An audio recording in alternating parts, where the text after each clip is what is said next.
ಅಕ್ಕ ಮಹಾದೇವಿ ಹೇಳ್ತಾರೆ, ಚನ್ನ ಮಲ್ಲಿಕಾರ್ಜುನನ್ನ ಬಿಟ್ಟರೆ ನನಗಿನ್ಯಾರು ಕಾಣ್ತಿಲ್ಲ ಅಂತ. ಜೇಡರ ದಾಸಿಮಯ್ಯ ಹೇಳ್ತಾರೆ, ಇಳೆ ನಿನ್ನ ದಾನ ಇಡೀ ಭೂಮಿ, ಎಲ್ರಿಗೂ ಗೊತ್ತಾಗಬೇಕಿದು, ಈ ಭೂಮಿಯನ್ನು ಕೊಟ್ಟಿದ್ದು ಭಗವಂತನ ದಾನ, ಅದು ಮಳೆ ನಿನ್ನ ದಾನ. ಹೆಚ್ಚು ಕಡಿಮೆ ಆಗಿ ನಮ್ಗೆ ಜನವರಿನಲ್ಲೂ 2 ಮಳೆ ಬಂದ್ಬಿಡ್ತೀವಿ. ಸರಿ, ಪುಣ್ಯಕ್ಕೆ ಮಾವಿನ ನೋವು ಉದುರಿಲ್ಲ, ಇಲ್ಲಾಂದ್ರೆ ಅದು ಹಾಳಾಗೋಗ್ಬಿಡೋದು. ಇಳೆ ನಿನ್ನ ದಾನ, ಮಳೆ ನಿನ್ನ ದಾನ. ಆ ಮುಂಗಾರು ಮಾರುತವನ್ನು ಕರ್ಕೊಂಬರ್ಬೇಕಲ್ಲ, ಮೆಟ್ರಲಾಜಿಕಲ್ ಡಿಪಾರ್ಟ್ಮೆಂಟ್ ಅವರು ಸಾವಿರಾರು ರೂಪಾಯಿ, ಲಕ್ಷಾಂತರ ರೂಪಾಯಿ ಖರ್ಚು ಮಾಡಿ ಮೇಲಿಂದ ಉಪಗ್ರಹದಿಂದ ನೋಡ್ತಾ ಇದ್ದಾರಲ್ಲ ಗಾಳಿ ಯಾವ ಕಡೆಗೆ ಹೋಗ್ತಾ ಇದೆ ಅಂತ. ಅದು ಎಲ್ನಿನೋ ಎಫೆಕ್ಟೋ, ಇನ್ನೊಂದು ಎಫೆಕ್ಟೋ, ಅದರಿಂದ ಮುಂಗಾರು ಡಿಲೇ ಆಗುತ್ತೋ, ಜಾಸ್ತಿ ಬಂದ್ಬಿಡುತ್ತೋ, ಅರ್ಲಿ ಬರುತ್ತೋ ಎಲ್ಲ ಚಿಂತೆ ಮಾಡ್ತಿರ್ತೀವಲ್ಲ. ಅದೆಲ್ಲ ಯಾವ ಉಪಗ್ರಹ ಎಲ್ನಿನೋ ಎಫೆಕ್ಟ್ ಇಲ್ದೇ ಇರೋ ಕಾಲದಲ್ಲಿ ಭಗವಂತ ಕಾಲಕ್ಕೆ ಕೊಡ್ತಿರ್ಲಿಲ್ವ ಮಳೆನ? ಬೀಸೋ ಸುಳಿ ಗಾಳಿಯು ನಿನ್ನ ದಾನವಯ್ಯ, ನಿನ್ನ ದಾನವನ್ನುಂಡು ಅನ್ಯರನ್ನು ಪೊಗಳುವ ಕುನ್ನಿಗಳೇ ನಾ ಬಿಡೆ ರಾಮನಾಥ ಅಂತ ಜೇಡ್ರ ದಾಸಿಮಯ್ಯ. ಯಾಕಿದನ್ನೆಲ್ಲ ಹೇಳ್ತಾ ಇದ್ದೀನಿ ಅಂತಂದರೆ, ನಾನು ಮಾಡಿದೆ ಅನ್ನೋ ಒಂದು ಹುಚ್ಚಿರುತ್ತಲ್ಲ, ಅದನ್ನು ಬಿಟ್ಬಿಡ್ಬೇಕು. ಎಲ್ಲರೂ ನಮ್ಮವರು, ಇವ ನಾರವ ಅನ್ನದಿರಯ್ಯ, ಇವ ನಮ್ಮವ ಅಂತಂದರೆ ವಿಶ್ವ ಭ್ರಾತೃತ್ವದ ಸಂಕೇತ ಬರುತ್ತೆ. ವಿವೇಕಾನಂದರು ಅದನ್ನು ಅಮೆರಿಕದಲ್ಲಿ ಹೇಳಿದ್ರು. ಸಿಸ್ಟರ್ಸ್ ಅಂಡ್ ಬ್ರದರ್ಸ್ ಅಂತ ಕರೆದಾಗ 2 ನಿಮಿಷಗಳ ಕಾಲ ನಿಂತು ತರತಾಡನ್ನು ಮಾಡಿದರು. ಯಾಕೆ ಅಂತಂದರೆ, ನಮಗಿಲ್ಲಿ ಎಲ್ಲರನ್ನೂ ಬಾರೆ ತಂಗಿ ಅಂತೀವಿ, ಅಲ್ಲಿ ತಂಗಿನೂ ಇಲ್ಲ, ಅಣ್ಣನೂ ಇಲ್ಲ, ಅನಾಥ ಪ್ರಜ್ಞೆ ಕಾಡೋಗಿತ್ತು. ಯಾರೇ ಹಸ್ಕೊಂಡಿದ್ರು ಪ್ರೀತಿಗಾಗಿ, ಅವರಿಗೆ ಪ್ರೀತಿಯನ್ನು ಕೊಟ್ಟಂಥ ದೇಶ ನಮ್ಮ ದೇಶ, ನಮ್ಮ ವಿವೇಕಾನಂದರು.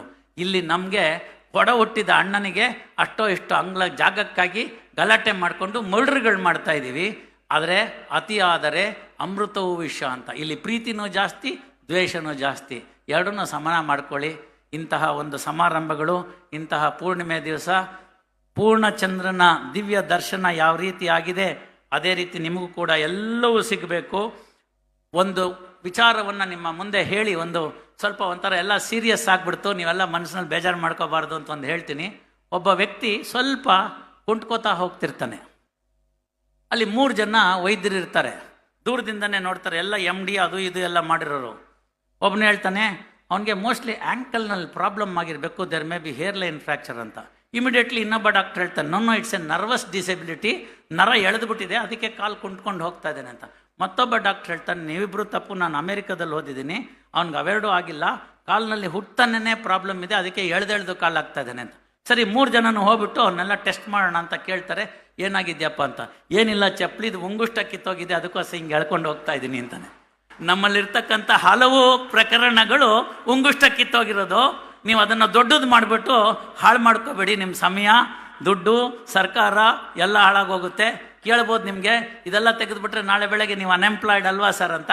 ಆಗಲಿ, ನಾನು ಅನ್ಎಂಪ್ಲಾಯ್ಡ್ ಆದರೂ ಪರವಾಗಿಲ್ಲ, ನಿಮ್ಮ ಕಷ್ಟ ನಷ್ಟಗಳೆಲ್ಲ ನೆರವೇರ್ಬಿಟ್ಟು ಸರ್ವರಿಗೂ ಸುಖಪಾಲು ಸಮಪಾಲು ಸುಖಪಾಲು ಇತ್ತು ಅಂತಂದರೆ ನಾನು ಅನ್ಎಂಪ್ಲಾಯ್ಡ್ ಆದರೂ ಪರವಾಗಿಲ್ಲ ಅಂತ ಹೇಳ್ತಾ, ಇಷ್ಟು ಅವಕಾಶವನ್ನು ಕೊಟ್ಟು ಶಾಂತ ರೀತಿಯಿಂದ ನನಗೆ ಮಾತಾಡೋಕ್ಕೆ ಅವಕಾಶ ಮಾಡಿದಂಥ ತಮ್ಮೆಲ್ಲರಿಗೂ, ಗುರುಗಳಿಗೂ ನನ್ನ ಶಿರಸಾಷ್ಟಾಂಗ ನಮನಗಳನ್ನು ಸಲ್ಲಿಸಿ, ಇನ್ನೂ ಮಾತಾಡಲಿಕ್ಕಿತ್ತು, ನನಗೆ ಹೋಗ್ಲಿಕ್ಕೂ ಇದೆ, ಕರ್ತವ್ಯದ ನಿಷ್ಠೆ.